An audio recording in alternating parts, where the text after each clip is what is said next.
નમસ્કાર. નવપ્રવાહ ગુજરાત ન્યૂઝમાં આપનું હાર્દિક સ્વાગત છે. વડોદરા જિલ્લાના કરજણ તાલુકાના દેથાણ ગામમાં જમીન હેતુફેર અને બિનખેતી પ્રક્રિયા મુદ્દે ગ્રામજનોમાં ભારે રોષ જોવા મળી રહ્યો છે. ગ્રામજનોએ જિલ્લા કલેક્ટર કચેરી ખાતે રજૂઆત કરી આરોપ લગાવ્યો છે કે ગામની જમીન સંબંધિત પ્રક્રિયામાં અગાઉ રજૂ કરાયેલા વાંધાઓની યોગ્ય રીતે સંભાળણી કરવામાં આવી નથી. ગ્રામજનોના જણાવ્યા મુજબ સંબંધિત જમીન મામલે અંતિમ પ્રક્રિયા પૂર્ણ થાય તે પહેલા સ્થળ પર દિવાલ બાંધકામ, માટી પુરાણ અને વિકાસ પ્રકારની કામગીરી શરૂ કરી દેવામાં આવી છે, જે ગેરકાયદેસર હોવાનો આક્ષેપ કરવામાં આવ્યો છે.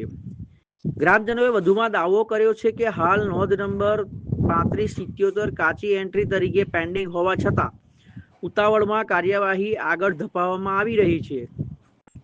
સાથે સોશિયલ મીડિયા અને પેમ્પલેટ દ્વારા ચોક્કસ વર્ગને પ્લોટ ફાળવણીના ઉલ્લેખ અંગે પણ સવાલો ઉઠાવવામાં આવ્યા છે. ગ્રામજનોએ જિલ્લા કલેક્ટર સમક્ષ સ્ટેટસ ક્વો અને સ્ટે આપવાની માંગ સાથે સમગ્ર મામલે નિષ્પક્ષ તપાસ કરવાની માંગણી કરી છે. હાલ સમગ્ર મામલે ગ્રામજનોમાં ભારે અસંતોષ માહોલ જોવા મળી રહ્યો છે. મારું નામ મનહરભાઈ બાબુરામ ગોહિલ, દેથાણનો હું રહેવાસી છું. આજરોજ અમે જિલ્લા કલેક્ટર સાહેબને એક વાંધા અરજી રજૂ કરવા માટે આવેલા છીએ કે દેથાણ ગામની સીમની અંદર એક વલણના ખેડૂત ખાતેદાર મતાદાર પરિવાર એક બાગે ફિરદોસ નામના ગ્રુપને લગભગ 1.5 કરોડમાં બાનાખત કરી જમીન વેચી એવું અમને જાણવા મળેલું. જે જાણવા મળ્યાથી અમે કલેક્ટર સાહેબ તથા મુખ્યમંત્રી અને મામલતદાર તમામને સ્પીડ પોસ્ટથી અરજી કરવામાં આવેલી.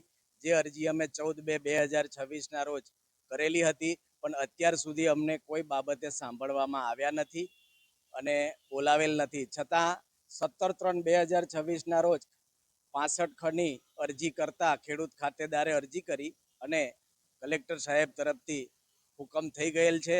કાચી નોંધ 3577 પડી ગયેલ છે. એની તકરારી કરવા માટે અને આ કામ સ્થગિત કરવા માટે અમે સ્ટેટસ ક્વો સ્ટે આપની અરજી આપવા માટે આવેલા છે. તો મુખ્યમંત્રી પાસે જવાની તૈયારી છે. ત્યારે અમે કલેક્ટર કચેરી એટલા માટે આવ્યા કે અમારા ગામમાં જે હાલમાં સરપંચશ્રી અને અમારા મનોજ કાકાએ જે વાત કરી એના અનુસંધાનમાં હું એટલું કહેવા માગું છું કે જ્યારે અમે 14/2 આજથી 3 મહિના અગાઉ પહેલાં જે રજૂઆત કરી હતી, જે વાંધો ઉઠાવ્યો હતો, એનો કોઈ પણ પ્રતિસાદ કે પ્રત્યુત્તર કે કોઈ પણ રિપ્લાય કે જવાબ અમને કાં તો પંચાયત બોડીને કાં તો જે વાંધા અરજી ઉઠાવનાર લોકો દ્વારા લોકોને પણ કોઈ પણ જાતનો જવાબ કે એનું રિટર્ન મળેલ નથી. અને ત્યારબાદ છતાં તે એની આટલી રજૂઆત કરવા છતાં અમારા પંચાયતની, હું પંચાયત જાતે સભ્ય છું, પંચાયતની કોઈ પણ રજા ચિઠ્ઠી લીધા વગર જે તે બાગે ફિરદોસના જે આયોજકો છે એ લોકોએ માટીકામ અને પુરાણ કરવાનું ચાલુ કર્યું અને શરત ભંગ કરી અને એમને કાચું ચંતર પણ કરવાનું ચાલુ કર્યું. પણ એ અમારા જે પંચાયત બોડીના જે ડેપ્યુટી સરપંચ છે એ લોકોએ જઈને ત્યાં હાલમાં કામ બંધ કરાવેલું છે. પણ છતાં અમારી આટલી બધી આજીજી કરવા છતાં અમારી વાંધા અરજી ગામ લોકો તરફ પંચાયતના સભ્યથી, પંચાયત સરપંચ અને ગામના ડેડીના જે આયોજકો છે એમના દ્વારા તથા ગામના આગેવાનો દ્વારા આ અરજી આપવામાં આવેલી હતી. એની કોઈ પણ અમને કોઈ પણ રિટર્ન એટલે કે જે તે વિભાગને લાગી વળતે જે અરજી આપેલી છે એનું કોઈ અમને પ્રત્યુત્તર આપ્યો નથી. અને આનું કામ 19/5/2026ના રોજ જે કાચી એને કહેવાય એને મળી ગયું છે. તો આ કઈ રીતે આપ્યું?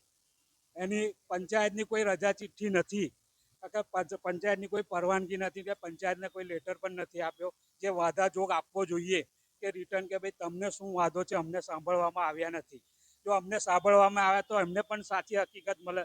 પણ જ્યાં સુધી આપણે જે જોઈએ છે કે અમારી જે અરજી 3 મહિના જે સ્થગિત રાખી, તો મને એવું લાગે છે કે હાલના જે કર્મચારીઓ છે એમને કોઈ જાતની પરવા છે નહીં, આમ નાગરિક કે કોઈ ગામ લોકોની. રજૂઆત અમારી એ જ હતી કે જે આ અત્યારે બાગે ફિરદોસ નામની જે સોસાયટી અમારા ગામ નજીક આવેલી છે તેમણે પંચાયતની કોઈ રજા ચિઠ્ઠી લીધી નથી, મંજૂરી લીધી નથી અને વિધાઉટ પરમિશન જે રીતના કામ ચાલુ કર્યું છે એનો સખત ને સખત વિરોધ કરી રહ્યા છે અમે. અને બીજી વસ્તુ કે આ જે સોસાયટી એમણે પાડેલી છે એમાં અત્યારે અમે એની કાચી નોંધ આવી ગઈ છે, એની માટે અમે સ્ટે ઓર્ડર માટે આવેલા છે.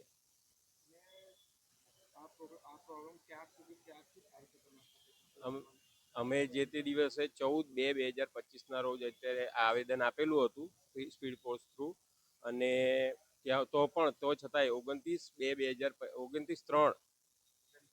29/5 રોજ 2026 ના રોજ કાચી નોંધ આવી ગઈ છે અને અમોને સાંભળવામાં આવ્યા નથી, એટલા માટે અમે આવેદન આપવા આવેલ છે. મારું નામ અઠોરા કૌશિક, દેથાણ સરપંચ.